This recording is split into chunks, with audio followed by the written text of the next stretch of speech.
Okay, now let us proceed embankment dams. Okay, embankment dams. I think just those dams constructed of naturally excavated material, placed without addition of any binding material, just from local material, other than those inherent in the natural material. So it may be classified as into three types: earth-filled dams, rock-filled dams, and hydraulic-filled dams. Okay, so earth-filled dams, an embankment dam, primarily compacted with either homogeneous or zoned areas containing more than 50% of earth. No addition of rock fragment or other types.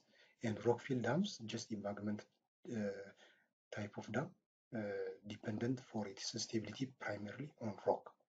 So, as rock-filled dams must contain an impervious zone, usually of selected earth with filter zones, comprising a substantial volume of the dam, because just to protect seepage. So that's why we use zoned. So hydraulic field dam, an embankment dam, which is just constructed of earth, sand, gravel, rock, generally from degraded materials. Okay, degraded materials conveyed to the site by placement of by suspension of flowing of water. So this is hydraulic field dam type. Okay, so when we say just classification of when we see classification of dams, embankment dams, you have the earth-filled dam, rock-filled dam, and composite type. So earth-filled dam, just according to design, homogeneous, which is the same type, zoned. You have shell material and just entire core material, and also zone upstream and downstream, and diaphragm type. But according to method of construction, you may have rolled type, rolled field type, hydraulic field type, and semi-hydraulic field type. Okay, so these are just according to construction. Okay, so what is their difference? Difference between homogeneous zoned diaphragm and also hydraulic field type, rolled field type, and semi-hydraulic. Let us see now. So homogeneous, that's dam. Just homogeneous means just similar or of the same type. So these are constructed entirely or almost entirely of one type of earth material, exclusive of slope protection. Slope protection may be rock riprap or stone pitching, but the rest, the dam structure, the embankment dam, should be constructed with the same type of earth material. Okay, so let us see. So you may have just build up of one type of material, nothing additional. So this is a phreatic line or seepage line. So I think once we construct the seepage line may be like that. So this is just horizontal blanket or filter placement, just to divert the phreatic line rather than going to the body of the dam. It will go to this one due to pressure difference. The phreatic line or seepage line should go to the horizontal filter placement so that it can just take out without any material.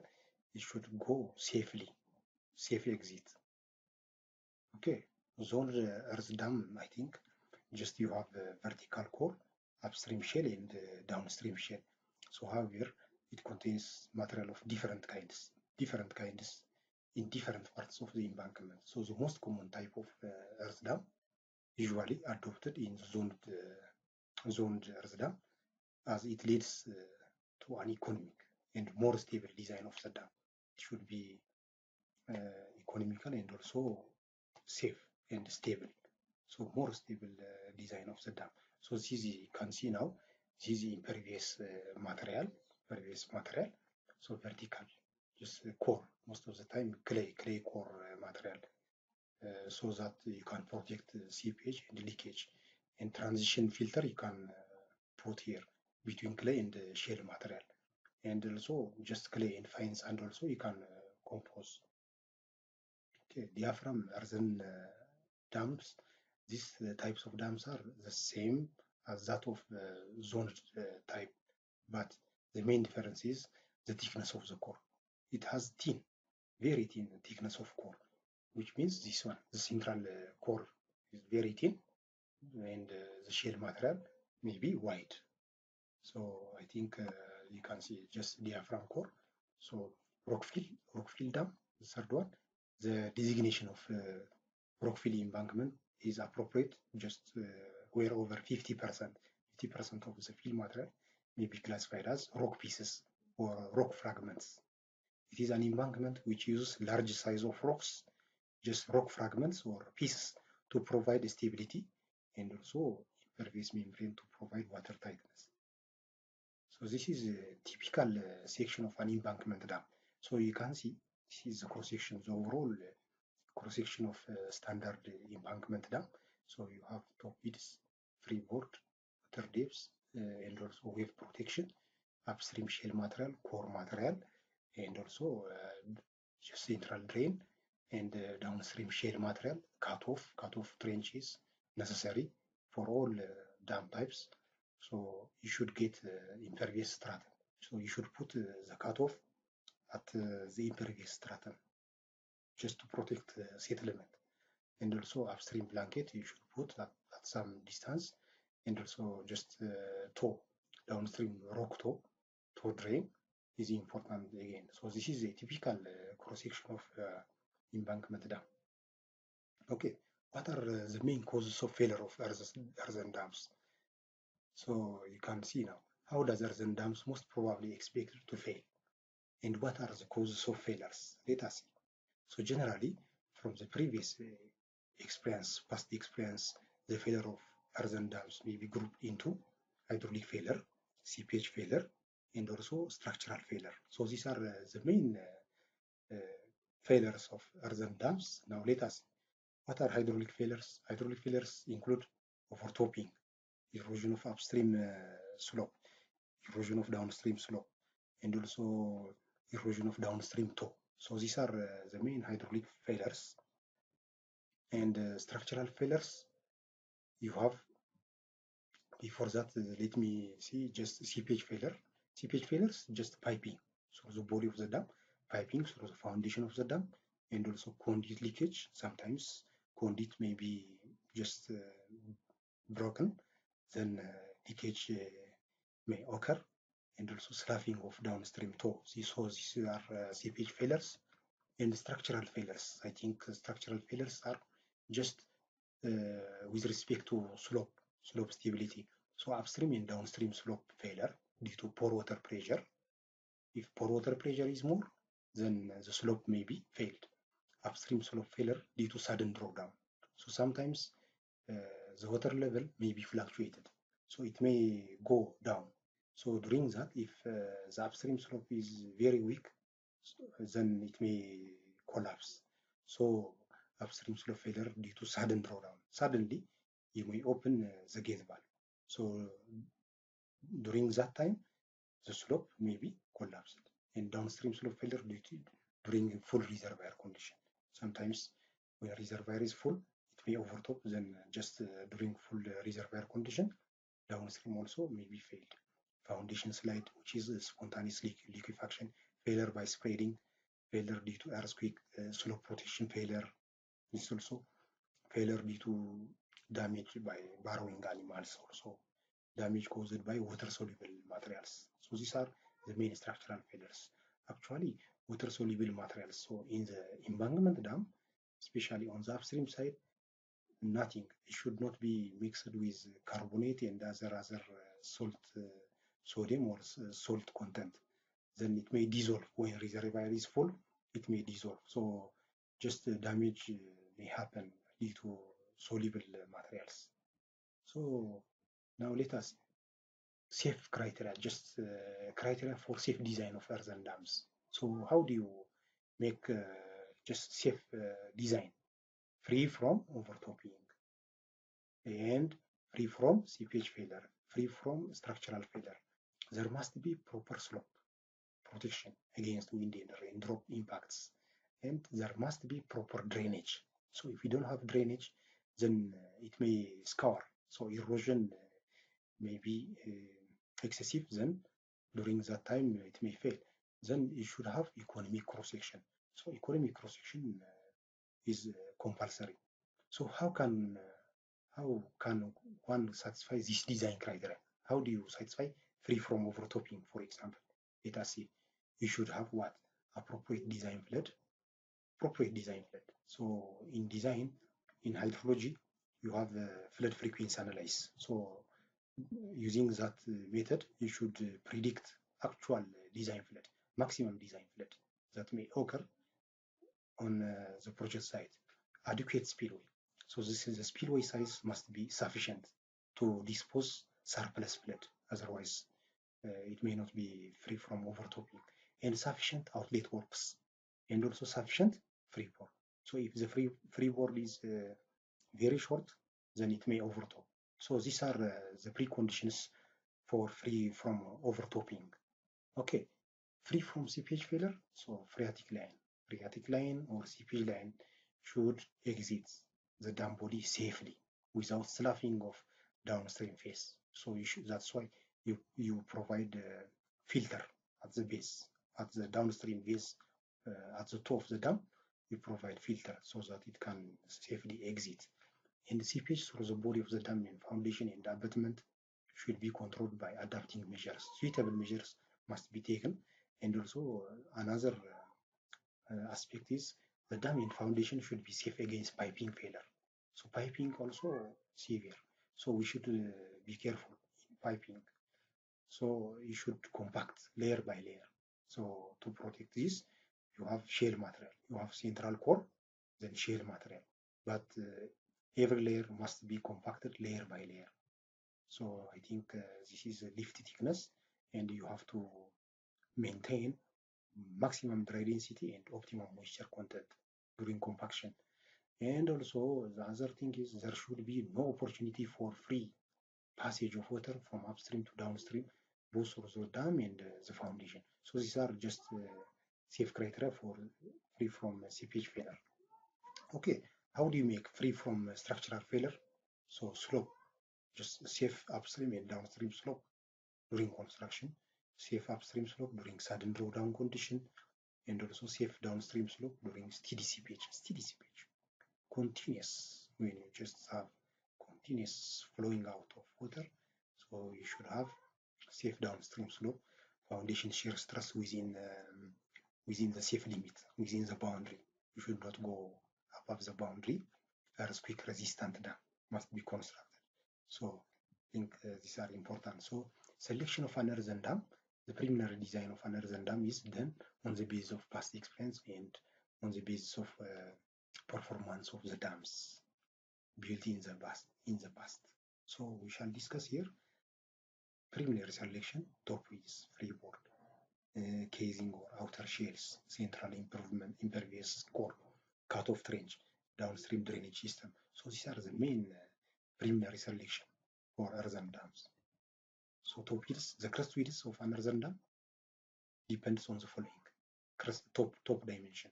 So nature of embankment material in minimum allowable percolation distance through the embankment at normal reservoir level, height of the structure, and also importance of the structure, and width of highway on the top of the dam. So width of highway. So we should go maximum size of vehicle. So you should design that. You should have optimum top dimension of the embankment, and also practicability of construction and protection against earthquake force. So empirical expressions for the top width of W of the earthen dam in terms of H. You have empirical equations. For very low dam, maybe height of dam less than 10 meters, you can use this equation.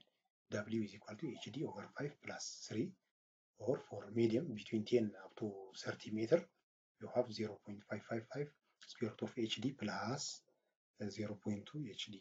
For large dam, HD more than 30 meters, 1.65 times HD plus 1.5, the power of 1 over 3. So using these formulas, you can fix the top dimension of the embankment dam. So freeboard. The other thing is freeboard. Freeboard is the vertical distance between the horizontal crest of the embankment and the reservoir normal operation level at normal pool level. And casing or outer shells, this is also important. The function of casing or outer shells is to impart stability and protect the core. So the core, which is a clay material, when there is sun, it may crack.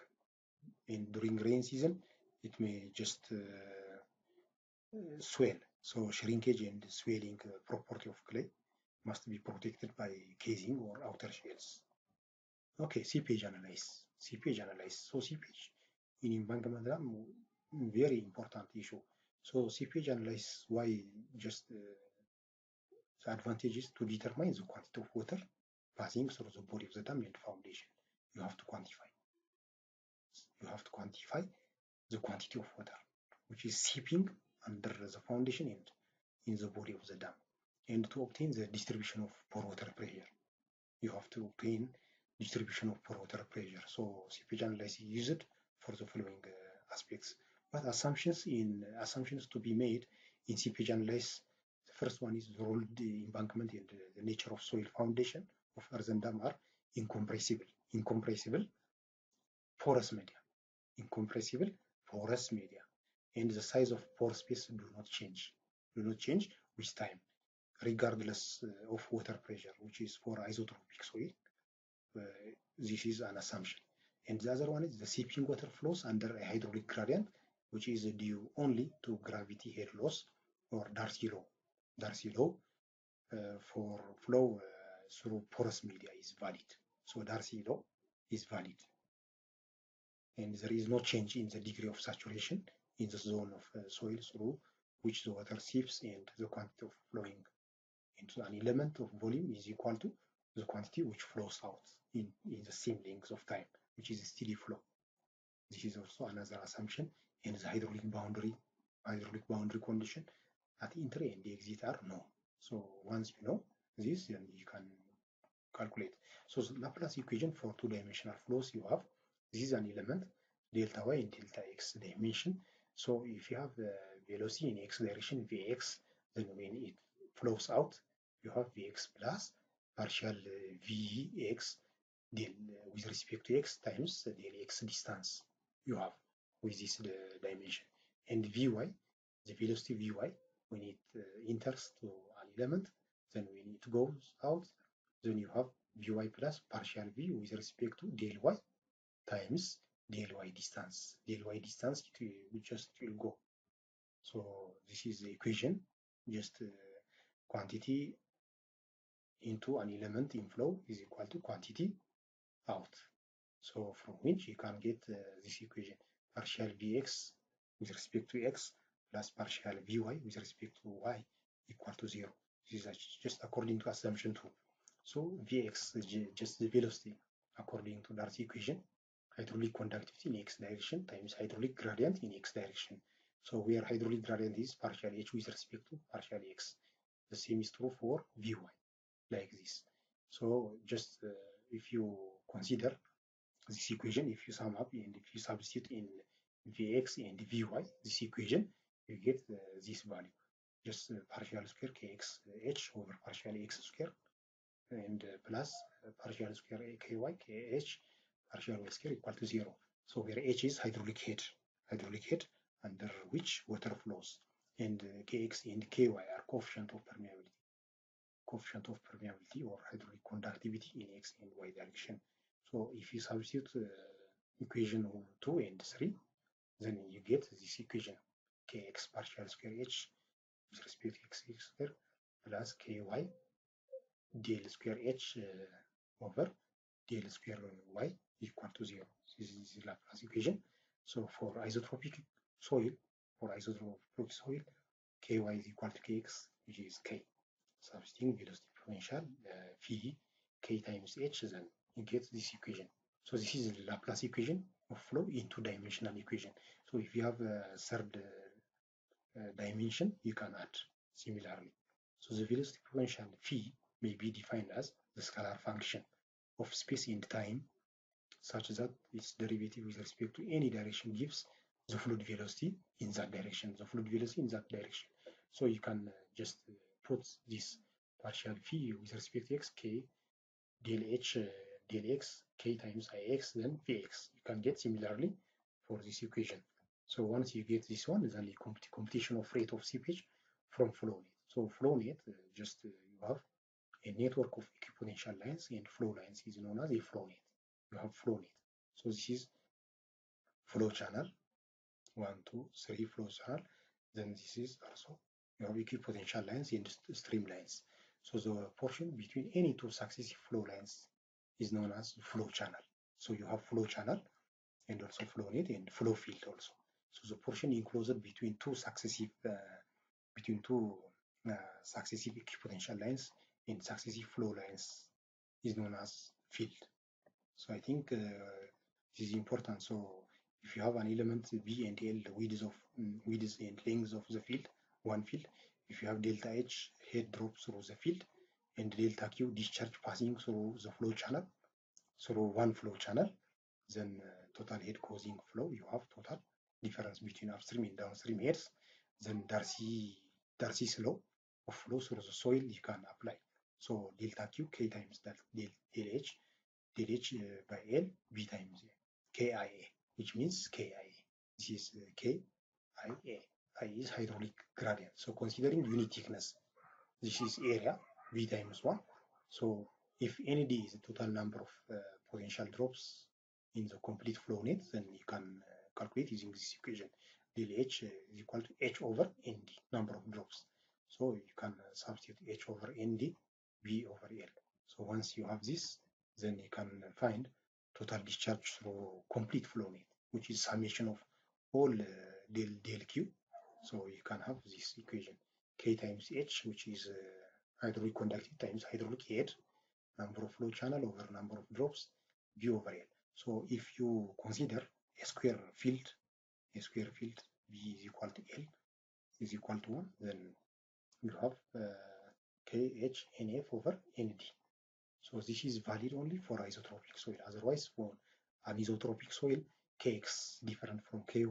So if you substitute on that equation, in place of this equation, then you have this equation.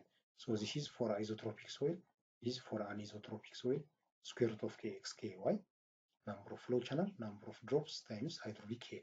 So I think with this, we will see. So in the next one, I think in the next slide, we will see phreatic line in earthen dams. Okay. And thanks for watching this video. So this is all about today's lecture. Hopefully you liked the video. If you have any comment or question regarding this topic, please write down in the comment section below. I will reply on it. Please like, share, and subscribe this video to get more precise lectures. Thanks.